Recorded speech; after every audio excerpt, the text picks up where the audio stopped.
One man arrived in America with 7 flutes and $40. Within 3 decades, he became the richest person in the nation, controlling more wealth than the United States Treasury itself. His empire stretched from the forests of the Pacific Northwest to the marble mansions of Manhattan, built on beaver pelts, opium, and land deals that would make modern billionaires blush. This is the story of John Jacob Astor, the butcher's son who created America's first dynasty. 1763, a small village in Germany. Young Johann Jacob Astor watched his father slaughter animals for pennies while his older brothers learned the same bloody trade. The stench of death clung to everything. At 16, he made a decision that would alter American history. He walked away from the butcher shop and never looked back. His journey began in London, working for his brother's musical instrument shop, crafting flutes and learning English with a thick German accent he'd carry forever. But London was just a layover.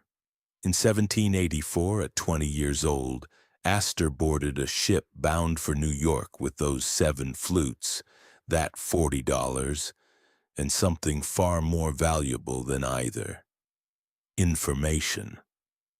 During the Atlantic crossing, another passenger changed everything. A fellow traveler told Astor about the fur trade, specifically beaver pelts. Europeans were obsessed with beaver hats. The pelts fetched astronomical prices, and America's forests were crawling with them. Most immigrants arrived in New York looking for any work they could find. Astor arrived with a business plan. He started small, beating on doors in upstate New York, trading with Native American tribes and frontier trappers. While other merchants sat in shops waiting for business, Astor walked into the wilderness. He learned Iroquois dialects, slept in forests, and paid cash when others offered credit. Within 2 years, he'd turned that $40 into several thousand. Then came the multiplication strategy. Astor didn't just buy and sell furs in America. He shipped them to London, sold them at markup, then used those profits to buy goods unavailable in America, shipped them back, and sold those at markup. Double profit on every cycle. His competitors were playing checkers. He was playing three-dimensional chess. But Astor saw something nobody else did. A geopolitical earthquake was coming. The Northwest Territory, that vast wilderness beyond the Great Lakes, was about to explode in value. After the Revolution, Britain still controlled the fur trade there through the Hudson's Bay Company. Astor knew that couldn't last.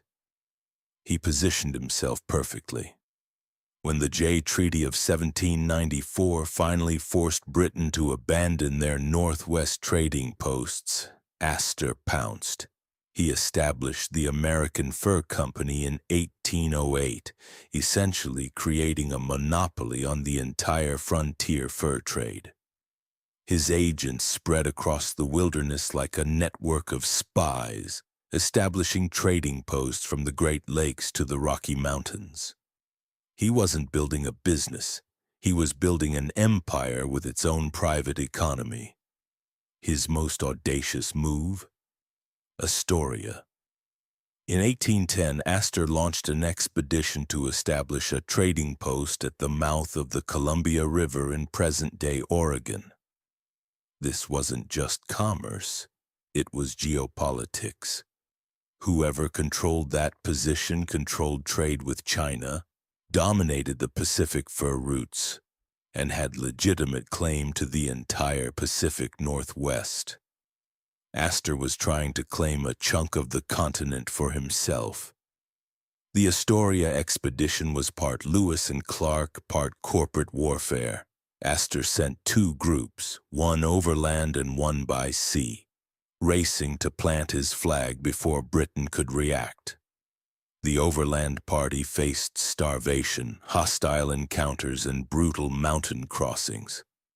The sea voyage on the Tonquin ended in catastrophe when the ship's captain antagonized local tribes, leading to a massacre that killed nearly everyone aboard.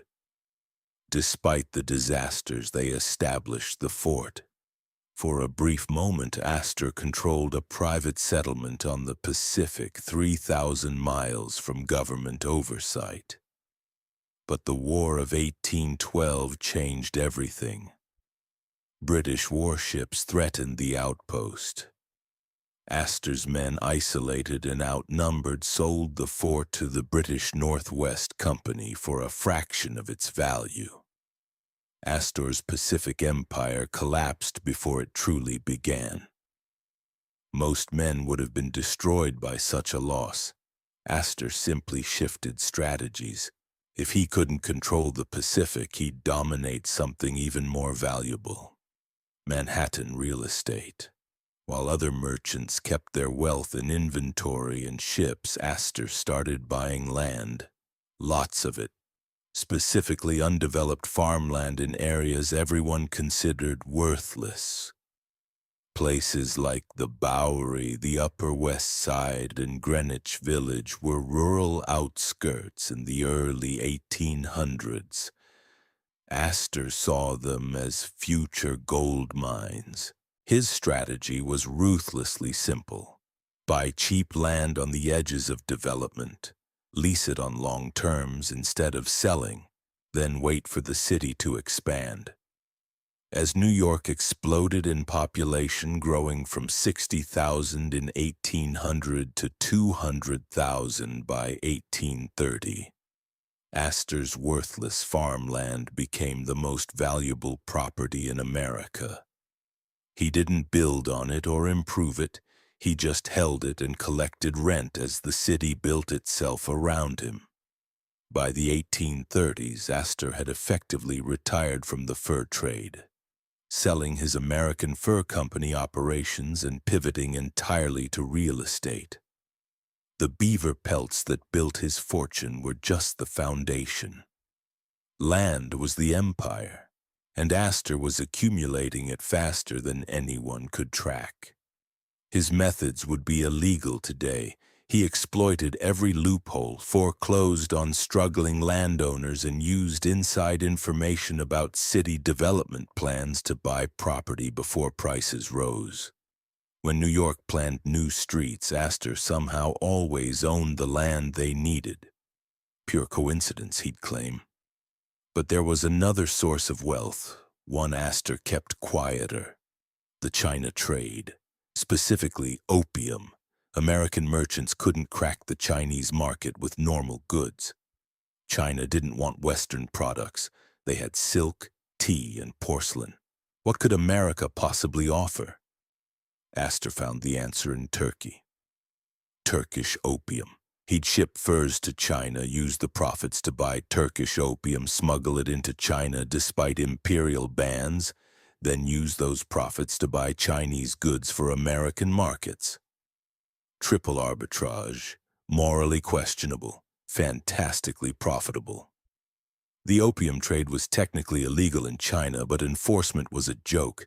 Astor's ships moved thousands of pounds annually, generating returns that made the fur trade look quaint. His wealth compounded so fast that by 1834, when he formally retired at age 71, he was worth approximately $20 million. To put that in perspective, the entire United States federal budget that year was $24 million. One man controlled nearly as much wealth as the government of a nation with 13 million people. But Astor wasn't done. Retirement for him meant managing the empire he'd built, watching his real estate holdings multiply as New York transformed into America's undisputed capital. The farms he'd bought for thousands now generated tens of thousands in annual rent. And unlike the fur trade or shipping, land didn't require ships, employees, or risk. It just sat there appreciating while Astor collected checks. His children and grandchildren would inherit not just wealth but position. The Astor name would become synonymous with American aristocracy, a dynasty that would shape New York society for generations. But before we see how that dynasty evolved and eventually fractured, we need to understand the final chapter of John Jacob's life and the empire transition that would define his legacy. By the 1840s, John Jacob Astor had become something unprecedented in American history. Not just wealthy, but institutionally powerful in ways that made traditional merchants look like shopkeepers. His real estate holdings stretched across Manhattan like a spider's web, each property generating passive income that required zero effort. He'd cracked the code, wealth that perpetuated itself. But age was catching up. Astor's health deteriorated rapidly after 70. Reports from the period describe a man physically diminished but mentally sharp, obsessed with every dollar even as his body failed. He'd spend hours reviewing rent ledgers, disputing charges, nickel-and-diming tenants despite sitting on a fortune that eclipsed entire state economies. The psychological grip of accumulation never loosened. His final years were consumed by one question: how do you transfer an empire? Astor had children, but he'd watched enough wealthy families implode to know blood wasn't enough. His son, William Backhouse Astor, was capable, disciplined, trained in the family business, but the others? Risky. Astor's solution was control from beyond the grave. He structured his will with surgical precision, creating trusts and conditions that would govern family wealth for decades. William would inherit the bulk, roughly $19 million, but with strings attached. The real estate couldn't be sold recklessly. It had to be managed, preserved, expanded. When John Jacob Astor died in March 1848, he was the richest man in America by an almost absurd margin. His $20 million fortune represented roughly 1/1500th of the entire nation's GDP.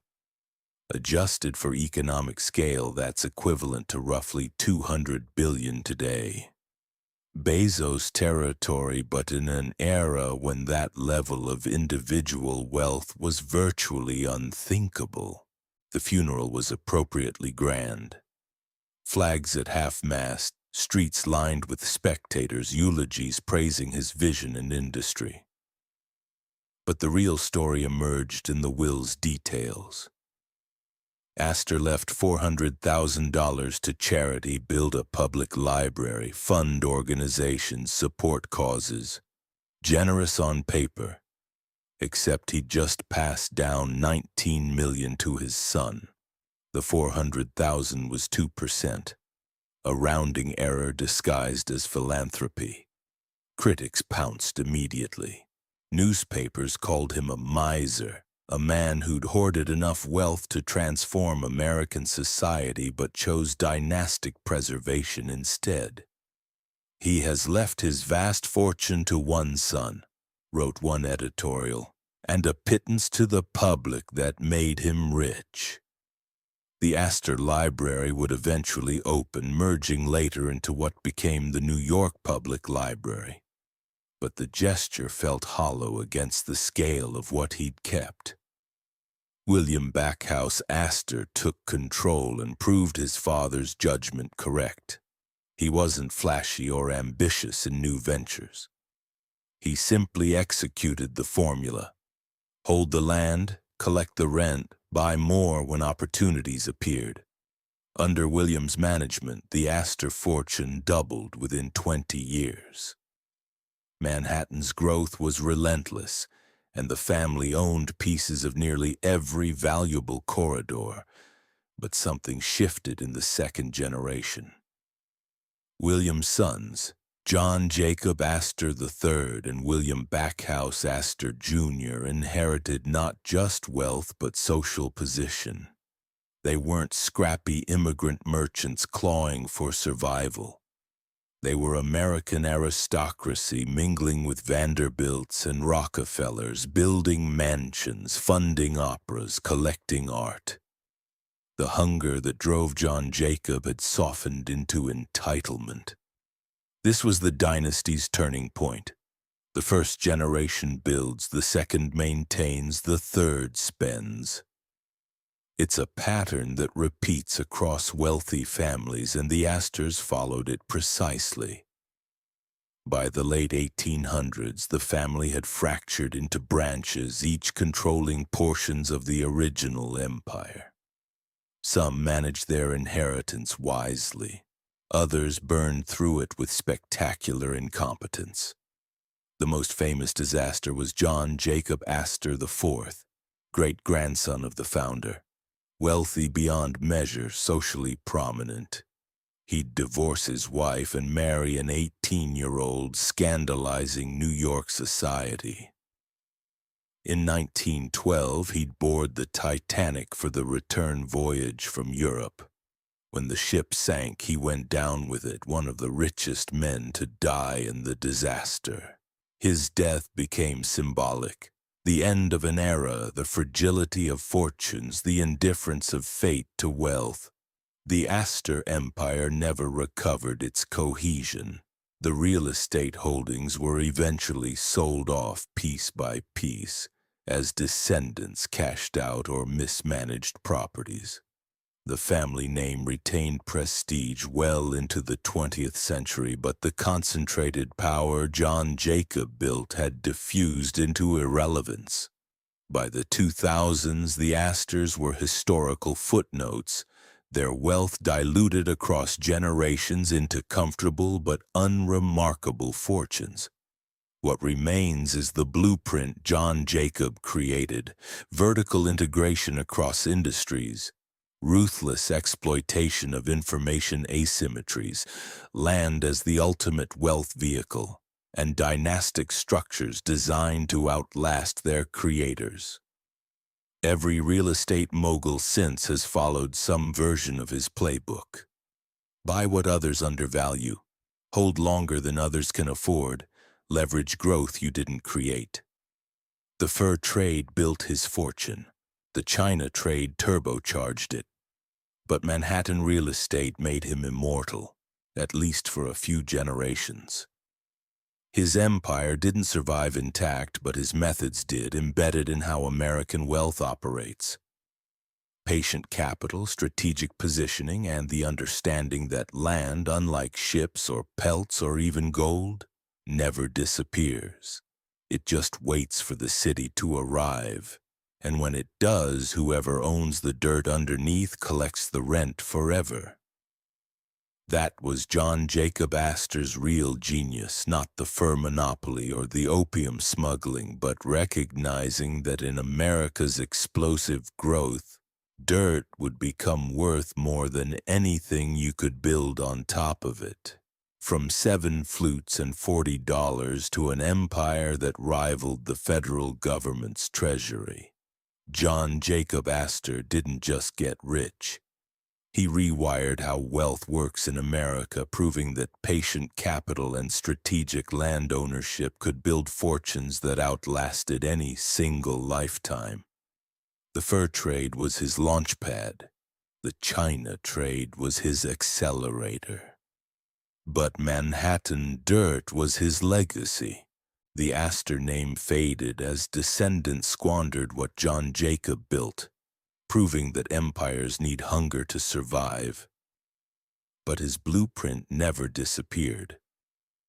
Every real estate developer who buys before the neighborhood turns, every investor who holds when others panic, every dynasty that structures wealth to outlast its founder. They're all running Astor's playbook. He showed America that the real money isn't in what you sell, it's in what you refuse to sell. The land you buy cheap, Lease long and watch appreciate as the world builds itself around you. That butcher's son from Germany changed more than his own fate. He changed how American fortunes are built, held, and passed down. And somewhere in Manhattan, on land he bought for pennies 2 centuries ago, someone's still collecting rent.